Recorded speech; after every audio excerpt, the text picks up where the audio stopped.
Good evening and welcome to the Carnegie Town Hall.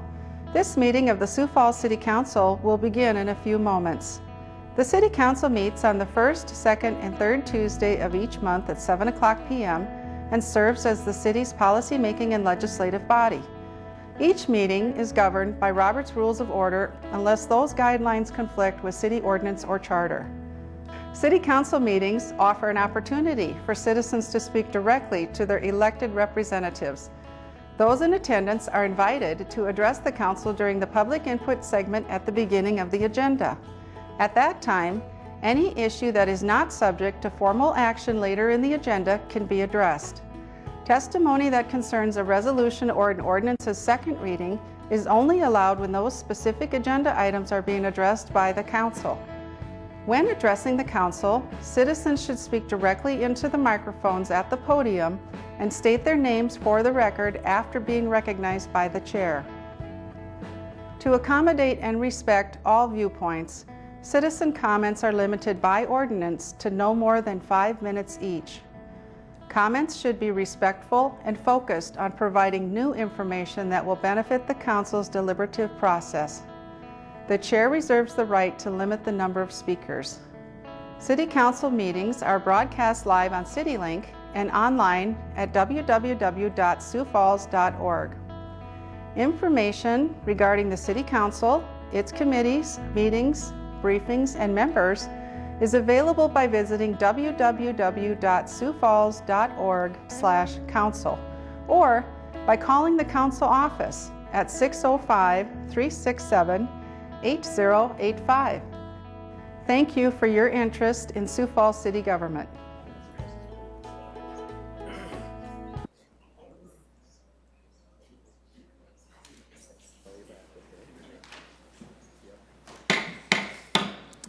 Good evening, everybody, and welcome to tonight's City Council meeting. It is Tuesday, October 14th. I'm certainly pleased to have everybody here.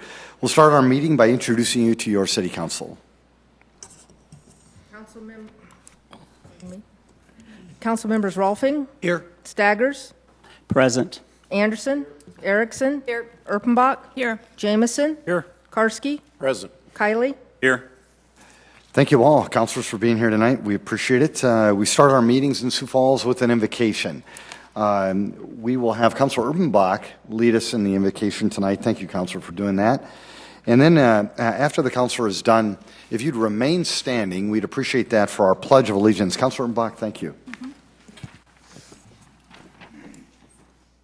Will you bow your head as I pray? Dear wise and loving Creator, first let me say thank you on behalf of all who have gathered here today. Thank you for your many and abundant blessings. Thank you for life itself, for the measure of health we need to fulfill our callings, for sustenance and for friendship. Thank you for the ability to be involved in useful work and for the honor of bearing appropriate responsibilities. Thanks as well for the freedom to embrace you or the freedom to reject you. Thank you for loving us even so, from your boundless and gracious nature. In scriptures, you've said that citizens ought to obey the governing authorities, since you have established those very authorities to promote peace and order and justice. Therefore, I pray for our mayor, for the various levels of city officials, and in particular for my colleagues and me on this assembled council.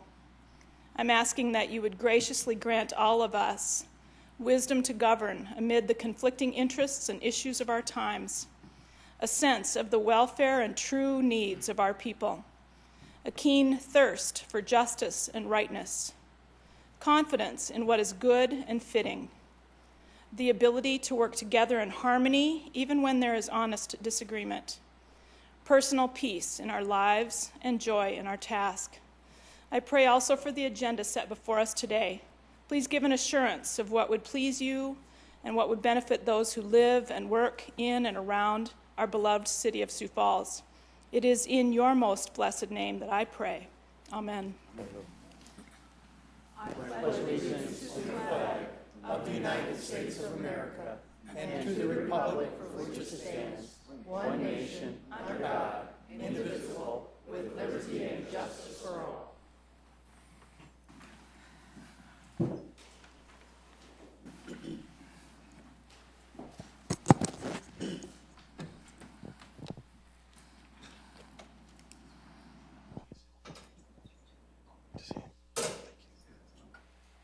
Good evening, everybody, and welcome to tonight's City Council meeting. We're certainly pleased to have you here tonight. I do have two proclamations that I'd like to read.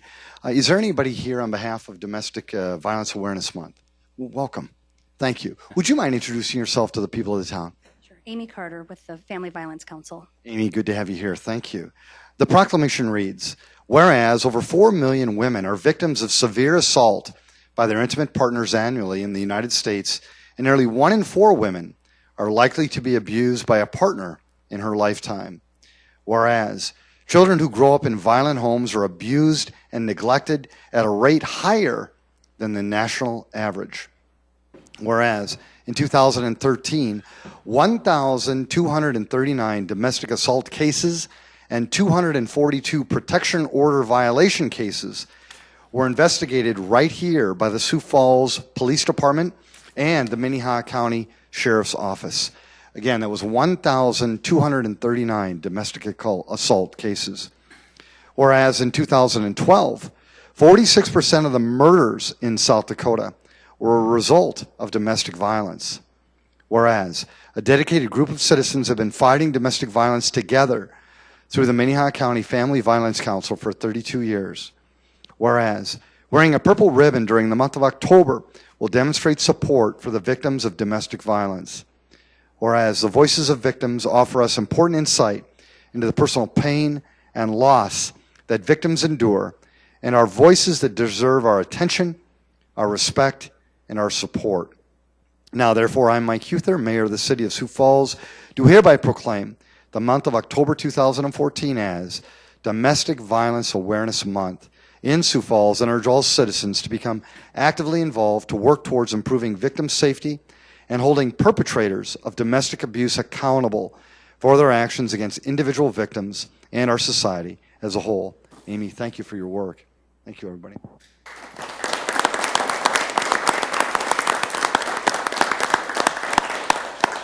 Amy, thank you. Is there someone here from Lights On After School Day? Welcome. Nice to have you here. Please introduce yourself to the people of our town. I'm Jody Miller with the Kids Inc. After School Program with the Sioux Falls School District. Jody, thank you.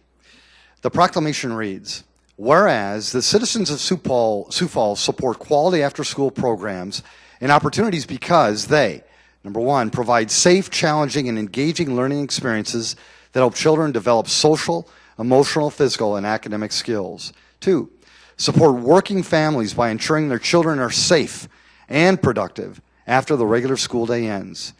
3, build stronger communities by involving students, parents, business leaders, and adult volunteers in the lives of our young people, thereby promoting positive relationships among youth, families, and adults.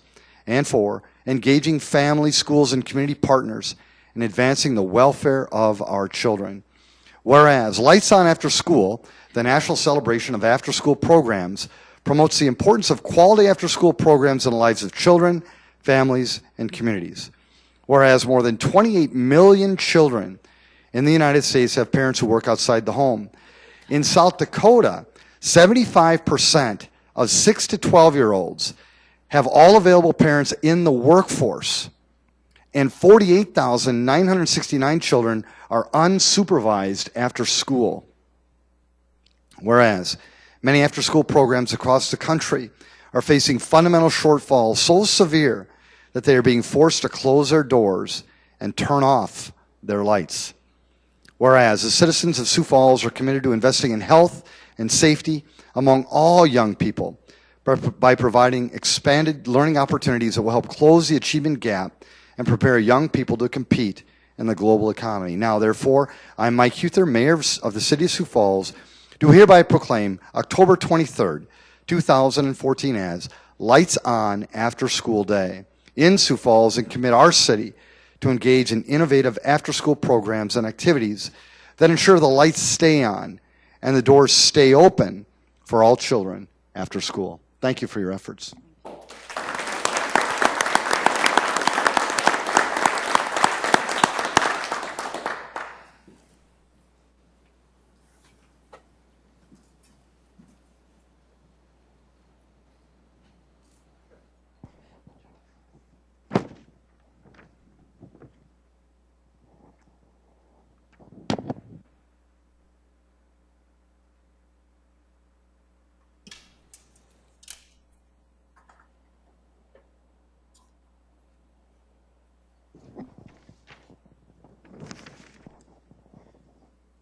Well, it is an honor and privilege to recognize Teresa Staley before the City Council and the citizens of Sioux Falls for her winning the Spirit of Dakota Award. The Spirit of Dakota Award is a statewide award that has been given for 27 years to an outstanding South Dakota woman who has been successful and admired in her community. A woman with roots deep in South Dakota, whose courage and strength of character have helped develop her community.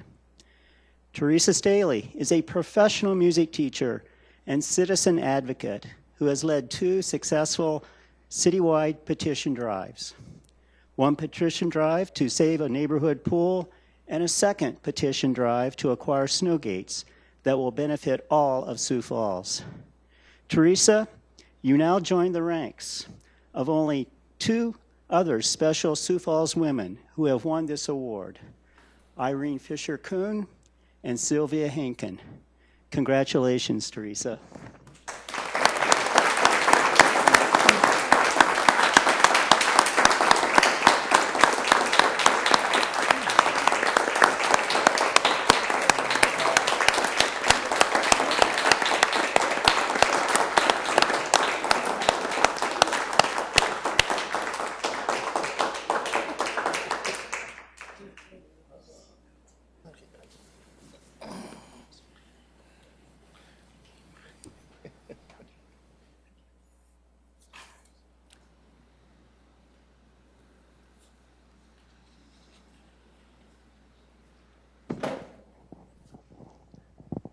It's my pleasure and honor tonight as the chair of the City Council to present an award to one of our assistant city clerks. Every organization, every vocation, every profession has requirements, education, and designations that a person can work for. Not everybody chooses to do that. And tonight we're going to recognize Tamara Jorgensen for attaining the award of Master of Municipal Clerk. She is the only municipal clerk in the state of South Dakota that has attained or reached this milestone, this achievement. So it's important that we recognize her just as anybody that in their profession should receive any such significant milestone in their career. So I'm going to read a little bit, just a little proof as to the work that Teresa did. A book full of certificates of all the time and her own personal time and what she dedicated and what she put into attaining this professional designation. We appreciate the work you do, Teresa, and we want to thank you for it. Teresa, Tamara. I'm sorry, did I say Teresa? We just did. Congratulations, Teresa, too. Yes.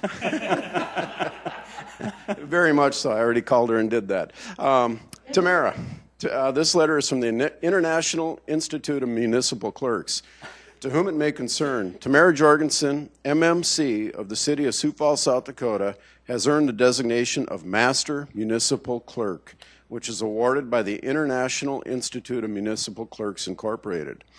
IIMC grants the MMC designation only to those municipal clerks who complete demanding education requirements and who have a record of significant contributions to their local government, their community, and their state. The International Institute of Municipal Clerks was founded in 1947, has 10,000 members throughout the U.S., Canada, and 15 other countries, and the mission of this global nonprofit corporation is to enhance the education opportunities and professional development of its diverse membership. In light of the speed and drastic nature of change these days, lifelong learning is not only desirable, it is necessary for all in local government to keep pace with growing demands and changing needs of the citizens we serve. Your city can take immense pride in Tamara's educational accomplishments and achievement of this milestone. On behalf of the IIMC Board of Directors, I am honored to endorse the conferring of MMC to Tamara Jorgensen of the City of Sioux Falls. We share your pride in this achievement and we applaud your support in the role Tamara plays in your city, and it's signed by Brenda K. Young, the IIMC president. So, Tamara, again, in recognition of all your hard work and your dedication, we thank you and we appreciate it very much.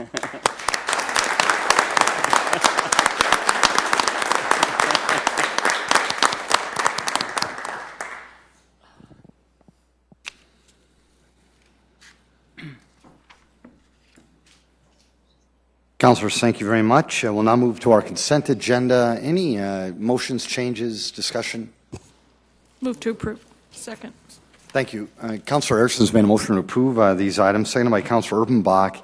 If there's no discussion, a roll call vote, please. Council members Rolfing? Yes. Staggers? Yes. Anderson? Erickson? Yes. Urbanbach? Yes. Jamison? Yes. Karski? Yes. Kylie? Yes. Thank you. This passed 8-0. Council, our regular agenda, any changes to that? Move to approve. Second. Thank you. Councilor Jameson's made a motion to approve our agenda tonight, seconded by Councilor Rolfing. All those, a roll call, please. Council members Rolfing? Staggers? Yes. Anderson? Erickson? Yes. Urbanbach? Yes. Jamison? Yes. Karski? Yes. Kylie? Yes. Thank you. That is also passed 8-0. Folks, again, welcome to tonight's meeting. Is there anyone who wanted to address the council on any topic? If so, just come on forward. All we'd ask you to do is just state your name to the citizens of our town. And if you can keep the comments to 5 minutes or less, the council would appreciate that. Sir, welcome. Mr. Mayor, councilors, thank you for the opportunity. My name is John Stratman. I'm here tonight with my lovely wife, Nancy.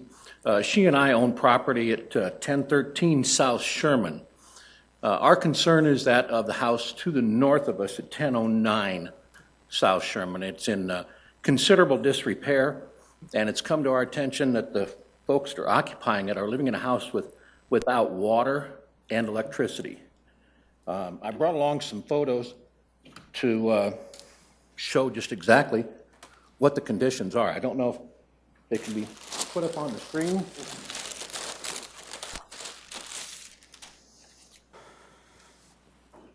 Staples does a wonderful job. Sure. Sure, go right ahead. Jim will take care of that. Okay. First learned that the water had been shut off at this property back in April 1st. That was information that I got from calling the city water department. The billing for it is in the name of the Salvation Army, but there has been no water run through the meter. And I suspect that that's because the house does not have adequate plumbing to handle the distribution of water. I've also learned that this past winter, these folks were living in a home with no electricity. And the electricity was provided by way of a generator. As a property owner, my property that we rent out is to the south of this property. It causes considerable reduction of my property value. It also removes a lot of people from considering the opportunity of living in a nice place that's been reconditioned and made very habitable. But beyond the personal financial loss that I incur, the city of Sioux Falls can do better than having people live in conditions such as this. And I just believe that we as a community not only can, but should take care of this and get these people out of this house, have the house condemned. The landlord obviously doesn't care about the property. And I would ask the city council to take the necessary steps to either condemn or evict the people from a humanitarian standpoint, if nothing else. These conditions are just horrible. And that's the best way I can describe it. Mr. Stratman, thank you very much. Can you have notified someone within the city about this property? Yes, I have. I called, I believe, all of the appropriate code enforcement. I even called the Humane Society. Okay. And the Humane Society, honestly, was the only one that came out and got inside the building. When code enforcement came out, excuse me, I was there the day they came out. They wouldn't go in the building under the suspicion or supposition, rather, that they wouldn't be allowed in the building. Right. But nobody made an effort to ask. And you can see these pictures were taken just, I believe it was 10 days ago. Yeah. Mr. Stratman, we'll look into it right away. Thank you. And thank your wife as well. Thank you. Folks, is there anybody else who wanted to engage the council? Welcome.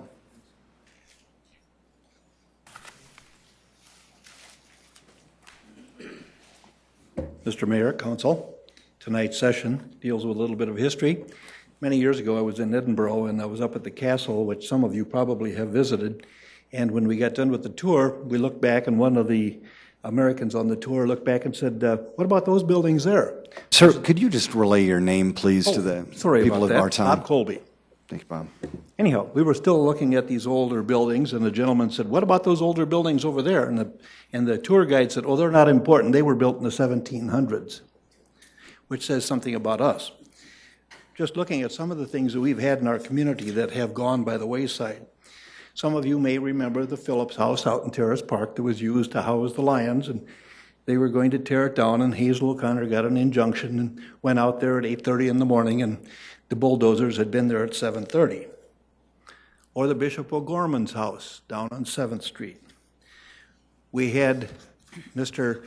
Mayor, the Mike Shermer, he thought that the city was too old, so he decided that, amongst others, that we should have urban renewal, and we did a major damage to our downtown, not only getting rid of some of the older properties that were there, but trying to rearrange our community. The last section of that particular part of the city was on between 8th and 9th on the east side of Phillips Avenue, and people suggested we should use that as the, save it as a little bit of the old town, and they said, no, we've taken down so much of it already, this won't make any difference. How many of you remember the children's home over on 10th and Cliff? Or the things that we really lost that were kind of neat, the old Queen Bee, which burned because kids got into it, as was the case with the Sioux Falls Brewing Company. When the fire got in there, it took out all the timber that was supporting it, and that was gone. But we have managed to save a few things. We can't argue that it wasn't with some effort, but the city has not been a great proponent of saving old structures. This building may be an exception, but we have All Saints. We have the old courthouse. Mike Shermer thought the best thing to happen to that would be a parking lot, and it isn't, and it's one of the major features of our community. The old jail. We took off the jail building, but we kept the living quarters on the front, which is an addition to the community. All Saints. The Coliseum, city sold it to the county. It was my dollar that bought it. The county voted 4-1 to tear it down. We have it yet, and it was a major addition to our community. Washington High School, now the Pavilion. The Tuttle House. Sioux Falls and its city fathers and mothers haven't had a strong advocate for trying to keep some of our old heritage, which I think should be something that we do or should try to foster.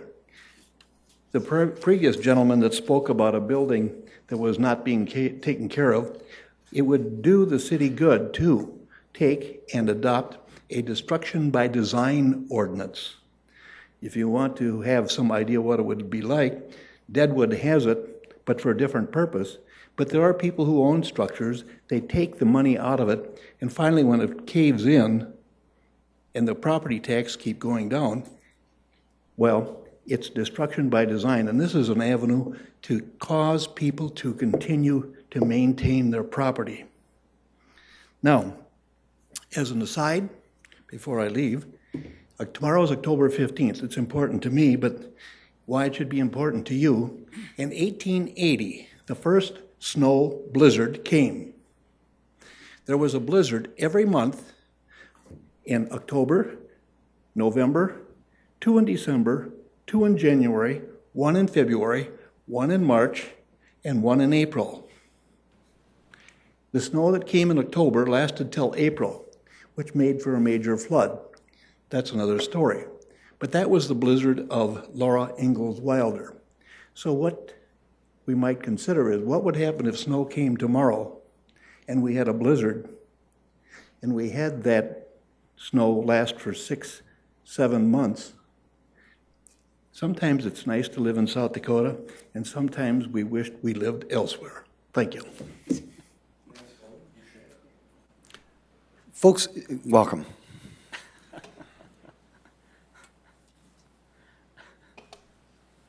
This is Scott Harrisman, Sioux Falls. First off, I want to congratulate Tamara for her accomplishments, and it's great to see Denise is trying to get there too. city clerks probably want to choke me sometimes, but I I really appreciate what they do, and they really are the front line to transparency in this city, and they have been helpful more times than not. So I appreciate that, and I also would like to thank Teresa, who has taught me a lot about being a citizen advocate, and I've always appreciated every moment I've ever had with her to learn so much, and she's always taught me to try to be more compassionate, and she really makes good pork chops too. Anyway, I was also glad to hear Christine Erickson talk about the tipping, that she was able to tip people at the new event center for the Jason Aldean concert, because at the Joan Jett concert I was not allowed to do that. So I see there was a policy change in between those two concerts, so that is wonderful. I'm actually here to talk about something that, you know, there's times when I see you counselors have to make decisions, and most of the time if I was sitting up there, I could go yes or no like that. The building permit thing is an interesting beast. I wouldn't know how I would vote on it. There's a part of me that believes that people should be able to do their own work on their house. There's also a part of me that believes that construction companies should have a right. You should be able to hold them accountable. But I don't want to talk about that. That's your guys' decision. I want to talk about the fact of the building inspections. And when I read the paper the other day, and a builder talked about how the building inspectors drive by or they don't do long inspections, I didn't laugh, because I've heard this numerous times from numerous contractors and private homeowners who have done work, that inspections are sometimes done or they're halfway done or whatever. I'm not saying that's not the truth. What I am going to say is we have checks and balances in everything we do. We all work in private business. We know how the things work, and management judges you as an employee. I'm going to make two suggestions to you that you need to put in this thing with building permits. Number one, if a building inspector makes an inspection, there should be a blind inspection later on by his supervisor that he does not know about, or she, I should say he or she, does not know about, to make sure that the inspection was done right. I don't know if the city does that. I'm suggesting that they do that, to spot check the employee to make sure that the building inspection was done properly. Like I said, don't know if they do that or not, but it's a great suggestion to go back and say, you know, did you spend 10 minutes or a half hour? Did you drive by in a car? You know, what did you do? I went there, I saw the roof. There's all kinds of problems. You obviously did not inspect. And there should be a 3-strike rule too. If an inspector's not doing their job, they should be fired. Number two, there should also be an inspection of fraud. Now, I'm not going to accuse anybody of that, but fraud should be checked widely with building inspectors. This has been going on for a long time in this country, in every city in this country. It's called under the table. A contractor can give money to a building inspector to pass an inspection. Now, let's not all sit around and pretend that this doesn't happen, and I'm not saying it's happening in Sioux Falls, but let's just say that it's a possibility. And not only should supervisors be checking building inspectors to make sure they're inspecting property, they should be checking for fraud and making sure that building inspectors are not getting paid under the table to pass a project to a big builder, a small builder. I mean, any builder could do it. I mean, anybody can pass money to somebody or something. And to not think that it's not common or doesn't happen kind of makes me laugh. There's been movies made about this, by the way. And I think that there should be some kind of fraud protection to make sure that building inspectors work for the public. They get a paycheck, they get a pension, they get everything. There's no reason why a building inspector should have to get paid under the table by a contractor to pass something. He should be able to just do his job, get paid, and be honest about it. So those are my two suggestions. I don't know how you're going to vote on the whole building permit thing, but there are simple things that us as a city council can put into place and say, you know, we expect transparency and the highest level of integrity with our building inspectors. And that should be job one. Thank you. Is there any else? Welcome.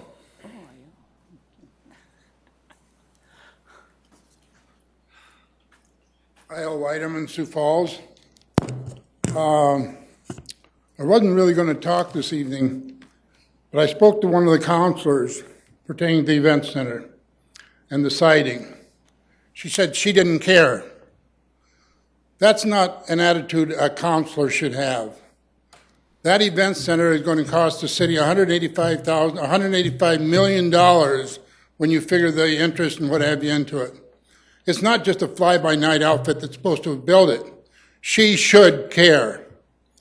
The other thing I don't understand is how the city's going to take some federal money, and I'm all 150% for the Bowden Center. Take city money and put it into the Bowden Center. That's federal money given to the city or awarded to the city for low-income housing. I don't understand how you think you can do that. Thank you. Is there anyone else who want to engage the council tonight? Very good. Thank you. Mayor? Yes. Again,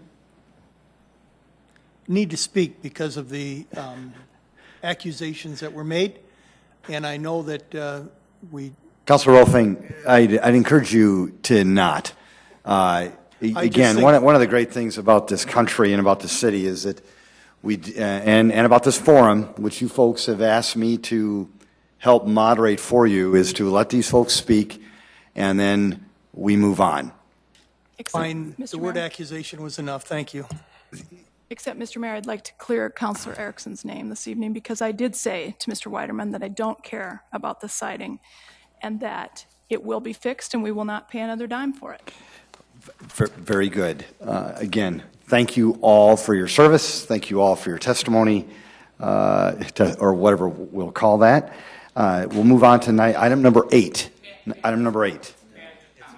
Deferred from the City Council meeting on Tuesday, October 7, 2014, second reading, an ordinance of the City of Sioux Falls, South Dakota, amending the 2013 Shade Places zoning ordinance of the City of Sioux Falls. Planning Commission recommends approval.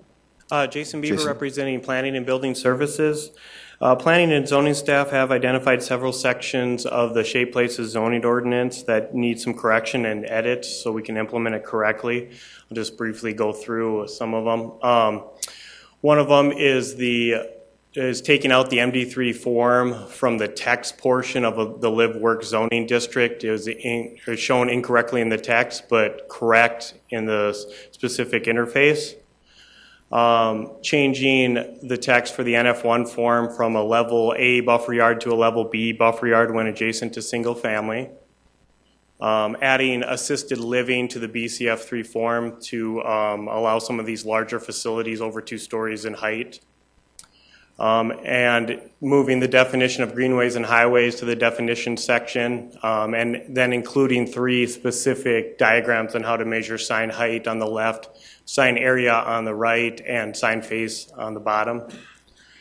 And then also we have added daycare centers as an accessory use to a place of worship within the NF1 form. And under C, daycare centers, the 1, 2, and 3 in the black were the original stipulations that you would have to meet. Otherwise, you would need to do a conditional use. We have worked with Council Member Erickson on adding or changing stipulation number 3 from just the floor area needed to be subordinate to actually the daycare center needs to be subordinate and can be no more than 10,000 square feet of floor area dedicated to that specific daycare use. And we feel that's something that can limit some of these from being, I guess, a very large daycare to limit them to more to what's existing out there currently. And then if any one of those three stipulations would not be met, they would have the opportunity to go to the Planning Commission for a conditional use permit, which would be a public hearing. And I'd answer any questions you guys may have. Jason, thank you. Appreciate it. Folks, this is a second reading. It was deferred from a prior meeting, but you still have the opportunity to engage the council on this topic. Would anybody want to do that? Very good. Thank you, Council. I'll leave it in your hands. Councilor Staggers? Yes. When it comes to schools, are they under the same zoning as churches, as institutional, or what? Schools would be allowed in the same form as churches, which is the NF1 form, and they have similar stipulations where they need to be located on collectors and arterial streets, but this would be separate from them, schools. Yeah, because I guess I'm wondering here, we're talking about daycare centers, taking care of children, and then we have schools where we have 500 kids or so. I mean, obviously there is a difference, but there's also a lot of similarity. We're talking about kids. So I guess I'm wondering why we're trying to regulate churches when it comes to kids. We're not really doing that to schools, even though they have more children. And also churches have the issue of the First Amendment, the free exercise of religion too. I don't think we should be getting involved in something like this. Council, would anybody want to make a motion? Move to approve, Erpenbach. Councilor Brock's made a motion to approve this item, second by Councilor Anderson Jr. Any further discussion? Councilor Erickson? I have a motion to amend. Very good, thank you. My amendment is to change, I'm just going to read it to make it easier. Motion to amend 160.203 accessory uses by adding subsection C, daycare center, number 3 after the word building, and add no more than 10,000 square feet of floor area dedicated to the daycare use. Second, Erpenbach. There's been a motion or an amendment to this motion by Councilor Erickson, which she has read. It is in the record. Seconded by Councilor Erpenbach. Councilor Erickson, would you want to explain that? Yes. Part of the reason why I was a little bit uncomfortable last week was I was contacted by a particular neighborhood that had a church going in, and they're fine with that. It's great. But when this daycare thing came up, a church looks much different than if you add a huge daycare facility to it. So not to name any particular daycares in particular, but I'm talking massive daycare facilities, not just there's a handful of churches that already have this in connection with a preschool. Nothing of that matter, but 10,000 square feet is a large area. And what I wanted to protect in adding this amendment is to protect that public input. If something of this magnitude comes before a particular neighborhood, what concerns need to be addressed? Does it need to say how much space we need around the building? Does it need to say trees, a separate entrance, a stoplight? I don't know what that looks like depending on where it goes in the neighborhood, but a daycare facility of 10,000 square feet dedicated, possibly in conjunction with the preschool, it doesn't exist today. Possibly it might be one particular in the area that was there first. So truly, at the end of the day, all I want to do is protect that public input and making sure if this does go into a neighborhood that they have a voice, they can voice their opinion going forward. So I'd ask for your support with this amendment. Councilor Erpenbach? And thank you, Councilor Erickson. I asked her this on the phone, but I wanted her to say it out loud as well. I asked about whether, when we say daycare in this amendment, how do we define, or how do we work with a preschool, which might be up to 5-year-old children? How does that fit into this amendment? And when I talked to the administration earlier, it was explained to me that elementary, middle school, and high school are defined. And so anything outside of those realms would fall under this particular area. So, for example, my kids go to Central Baptist Preschool, and that's a very large preschool that also offers extended care. Most churches that have daycare offer some sort of preschool program within there, and so that would also be included in this particular example. Councilor Staggers? Yeah, I have a question here about the 10,000 square feet. How did you come up with 10,000 square feet? And how many kids would maybe fill 10,000 square feet? 10,000 square feet was suggested based on what other church daycares have currently and where they fall into. A sample was done throughout our community as far as how large these daycare / preschool facilities are.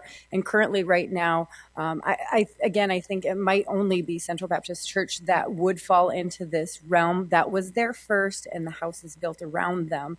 And so 10,000 to me was acceptable because I'm really trying to avoid the great big huge daycare plopped in the middle of a neighborhood area within a church, because if I'm moving by a church or a new church is building, that looks much differently than a preschool / daycare / where it's very busy. And so my concern was the neighborhood, they might not care. You might not hear anything from them, but I want them to have that opportunity to voice their concern should they have any concerns if this ever becomes an issue.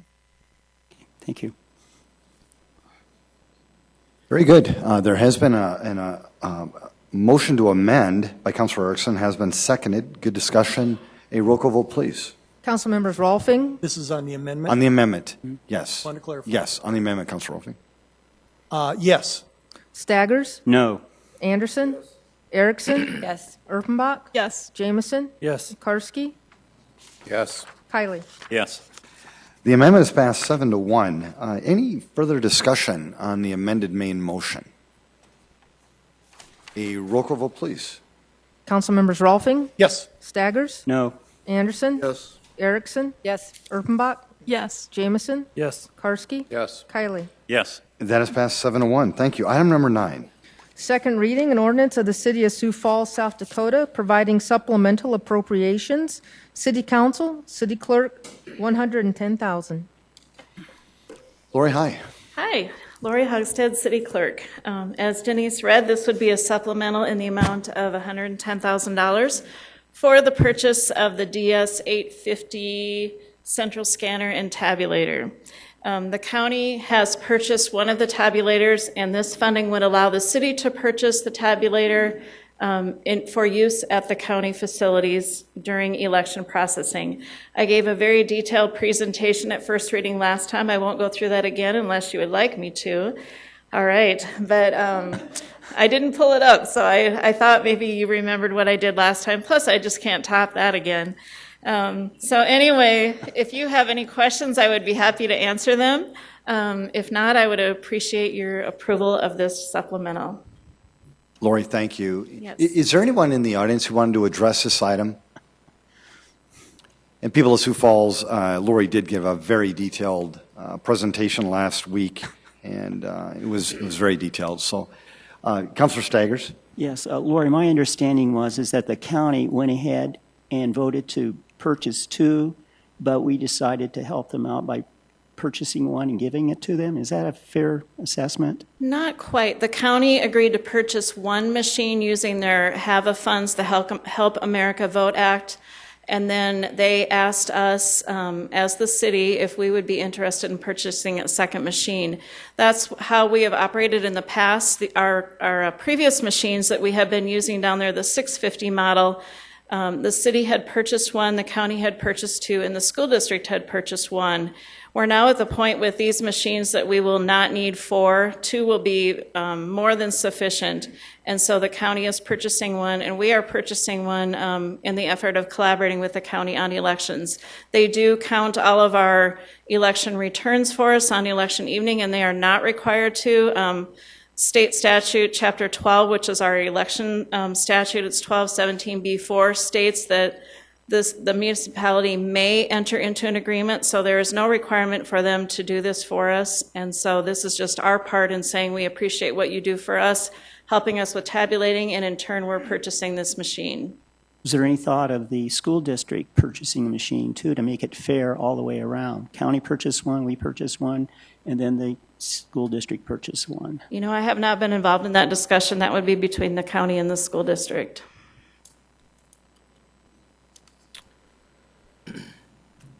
Council, I'm embarrassed. Do we have a motion to approve? No, sir. Thank you. Would anybody want to do that? Move for approval. And second. Councilor Anderson, Jr., thank you so much. Councilor Rolfing, thank you for seconding it.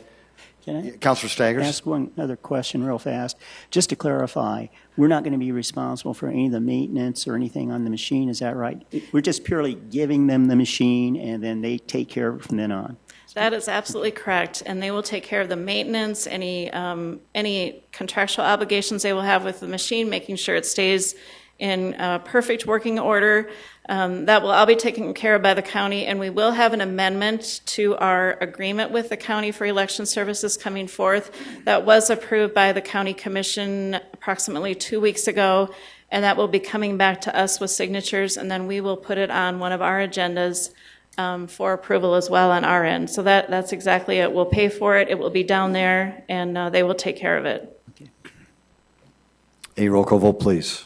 Council members Rolfing? Yes. Staggers? Yes. Anderson? Yes. Erickson? Yes. Erpenbach? Yes. Jameson? Yes. Karski? Yes. Kiley? Yes. That is passed 8-0. Thank you. Item 10. Second reading, an ordinance of the City of Sioux Falls, South Dakota, amending the Code of Ordinances of the city by revising Chapter 124, Vehicles for Hire. Good evening. Jim David, Legislative Operations Manager for the City Council. Before you tonight is a proposal that changes the Vehicle for Hire ordinance in 3 different ways. First, it removes the taximeter inspection and seal that was put in place earlier this year by Council, but it will continue to have or continue to allow random and complaint-based inspections. Secondly, it corrects an error in the taxi cab rate structure. Currently, it uses both 1/9 and 1/10 to figure a taxi cab rate. Now it will just be 1/9, but the drop charge is increased to make sure that it is revenue neutral. And third, it includes restrictions to the carrier license. This is the license that allows a limousine, a bus, or a taxi cab to provide alcohol to their patrons. This ordinance requires that the driver and server must be 21 years of age, that alcohol not be accessible to the driver while he or she is seated in the driver's seat, and then finally, a security management plan would be required for the carrier licensee. I'd be happy to answer any of your questions. Jim, thank you. Folks, anybody want to talk about this topic? Yeah, welcome. Come forward, sir.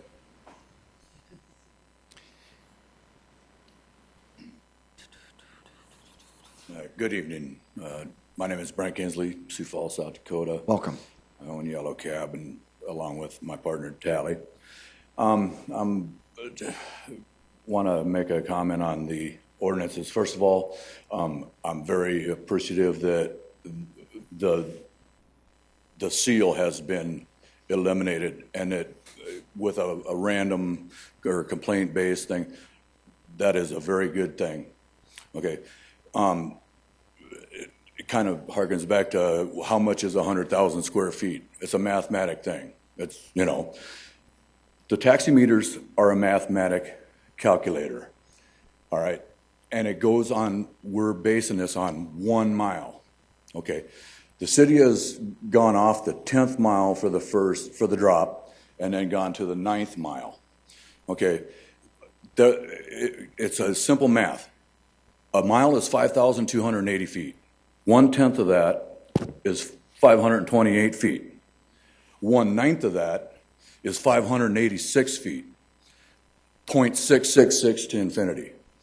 What this council has missed a little bit, and we're already in compliance with everything that's in this right now, except for displaying the rates, because we wanted to make sure.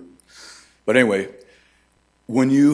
if you're going to tell somebody, if you're going to calibrate a meter to a mile, but your increments are, 1/9 of a mile comes to, is your factor is 1.111 to infinity. All right, so every 1/9 of a mile, or every increment, you're off 0.111 until, so you're never going to be right on the mile mark.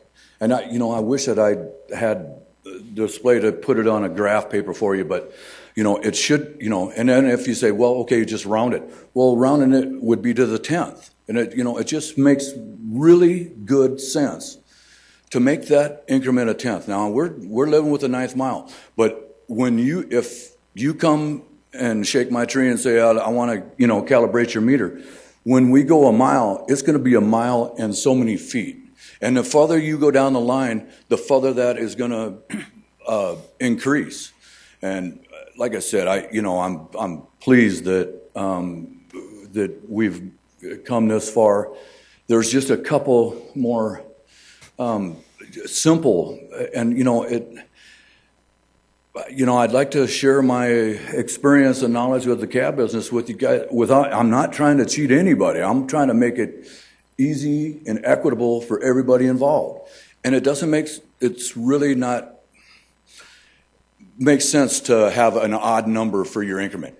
You can do an eighth mile, that's 1.25. There's no infinity in there. You can make it a 12th mile. But the 10th is just the way to go. It's just the simplest way to go.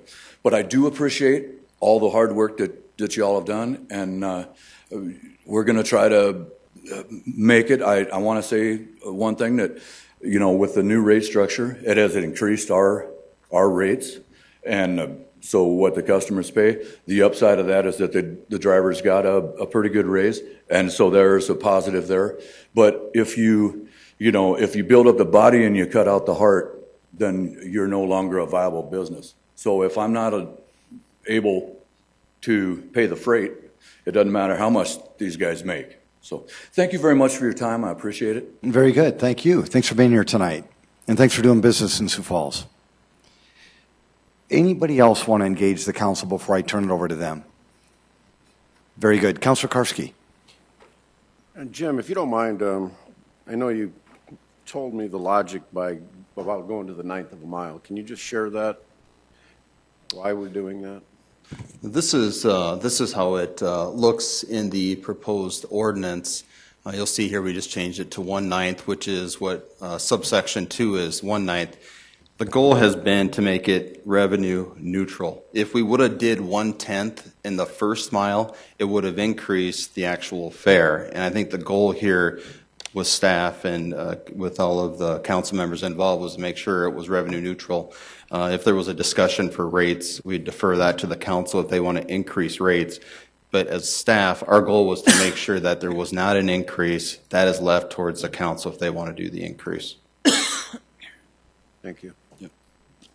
Councilor Stagers. Yeah, just to clarify, it sounded like previous testimony was rates have been increased with this. Is that right? Yes, I can give you some numbers if you'd If like. you don't mind, Councilor Stagers, we all heard the very good testimony that the gentleman relayed. Do you have a question for Jim? I mean, Jim, you should be able to answer that question. I do have another question for the gentleman, because I didn't have a chance to ask a question. And that is, what we have before us here, myself, I'm very concerned about city regulations, and this is one that I'm concerned about. Would you vote in favor of this or vote against it, what we have before you? I would vote against it. Okay. Thank you. Jim, would you be able to answer Councilor Stagers' question? Probably Mr. Kinsley be the best to respond to it, but as far as I understand, he was not charging the maximum allowed under ordinance. He now is charging the maximum allowed under ordinance. Yeah. It's too bad. Very good, Jim. Thank you. Any other questions or comments? Move to approve, Karski. It's been a motion to approve. Second, Erpenbach. It's been a motion, and it has been seconded. Any discussion from the council? She wanted to testify. You're right, and she had that opportunity, Councilor Stagers. Is there any other questions from the council? A roll call vote, please. Council members Rolfing? Yes. Staggers? No. Anderson? Yes. Erickson? Yes. Erpenbach? Yes. Jameson? Yes. Karski? Yes. Kiley? Yes. That has passed 7-1. Thank you. Item 12. Item 11 is the second reading, an ordinance of the City of Sioux Falls, South Dakota, amending the Code of Ordinances of the city by relocating the electricity provisions from Public Works and relocating to land usage, Title 15, Chapter 150, Building of the Code of Ordinances of Sioux Falls, South Dakota, and adopting Title 5 of Chapter 55, Electricity, the 2014 National Electrical Code and amendments thereto. Good evening, Ron. Welcome. Good evening, Ron Bell, Building Services. What you have in front of you is a proposal to adopt the most up-to-date National Electrical Code, the 2014 National Electrical Code. This process started last January and February, where both the South Dakota Electrical Commission and the International Association of Electrical Inspectors held multi-seminars here in Sioux Falls, and over 280 electricians, electrical contractors, electrical engineers came to those to see what those code changes were. In July of 2014, the State Electrical Commission actually adopted this code. So this code has been in effect at the state level and here in Sioux Falls since July 1st. What this does, it just brings our ordinances up to date with the most recent code published by the National Fire Protection Agency. A couple things that this did was really editorial. We took all of the electrical code provisions, which was in the public works section of the ordinance, and we put it with all the rest of our codes in Chapter 150. So all the codes are located in one spot. We have one more to go, and that'll be the plumbing code when we adopt that perhaps next year. Another thing that we did was change the ordinance to reflect what we did by policy. And that was, there was a time for furnace change-outs and air conditioner change-out. It wasn't only a mechanical inspection, it was also an electrical inspector. And that created difficulty, at least for scheduling and for homeowners to have two inspectors there. Instead, what we did is we allowed the mechanical inspector to be the primary inspector for that. And if they saw anything out of the ordinary with the electrical, then it was given to the electrical inspector and the electrical contractor to fix. You'll see some of the changes, significant changes that was done in the National Electrical Code. And last time I was here, there was a question about cost, and I had our staff take a look at what the actual costs were. If you take a look at a new house, there is a requirement, additional requirements for Gfci, ground fault circuit interrupters, in laundry rooms. It used to be that you only needed a Gfci if there was a receptacle within 6 foot of a sink, but in those laundry rooms that would not have a sink, now a new provision is there for the Gfci outlet. The other thing is that hopefully they're at the last portion of what's called AFCI, which are arc fault circuit interrupters. It's the most technologically advanced circuit interrupter. The old circuit interrupters would break a circuit mechanically. This circuit interrupter would break it electronically. It's technologically advanced. But what has happened with this code is they've staggered the installation of these in circuits over 3 code change cycles. So this code change cycle, they required it in kitchens, laundry rooms, and dormitories. So they expanded that. If you take a look at the cost of a typical house, that'd be 4 additional AFCI at $35 a piece, and an additional Gfcis for those locations. And the cost for this is $176. And if you take a look at a starter home, $170,000 a starter home, that is 0.1%, 0.1% of a cost increase. So with that, last thing is that this is also reviewed by our Electrical Board of Appeals. Electrical Board of Appeals recommended approval for the City Council. Ron, thank you very much. Appreciate it. Folks, this is a second reading. Anybody else want to engage the council? Councilors? Move approval, Rolfing. Second, Urbanbach. Thank you, Councilor Rolfing. Thank you, Councilor Urbanbach. Councilor Staggers? Yes. You mentioned, Ron, that for those devices you just mentioned, 176. That doesn't sound like very much money at all, but were there other devices that are also mentioned here that we didn't talk about the cost? I asked my electrical inspectors what changes were in the 2014 NEC, and they came up with those items. 176. Okay. When did, in our country, did we start electrical codes? In the 20s, 30s, or any idea? Yeah, about the turn of the century, I think, somewhere around there. And we've seen records from electrical inspections that were done in the 1910s and 1920s here in town. Oh, okay. Thank you. Well, there has been a motion to approve this item. It has been seconded. A roll call vote, please. Council members Rolfing? Yes. Staggers? No. Anderson? Yes. Erickson? Yes. Erpenbach? Yes. Jamison? Yes. Karski? Yes. Kylie? Yes. That has passed 7-1. Thank you. Item 12. Second reading, an ordinance of the City of Sioux Falls, South Dakota, approving a water tank lease agreement, Western Heights. Good evening, Mayor and City Council. Trent Luvers with the Office of Public Works. I'm going to talk about item 12, 13, and 14, all with my comments here. But they represent a lease with the same company at 3 different sites.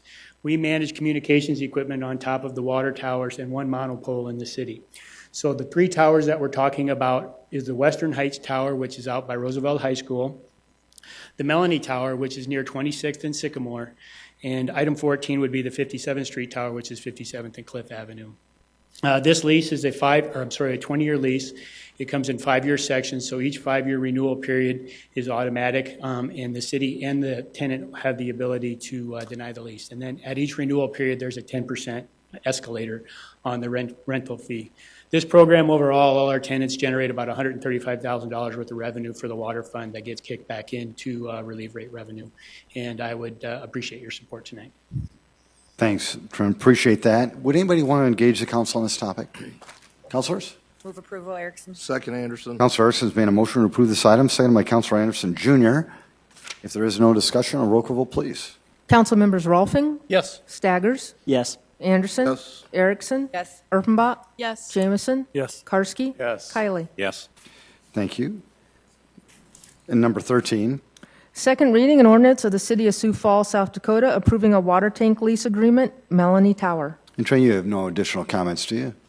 Very good. Would anybody want to address the council on this topic? Council? Move to approve, Karski. Thank you, Councilor.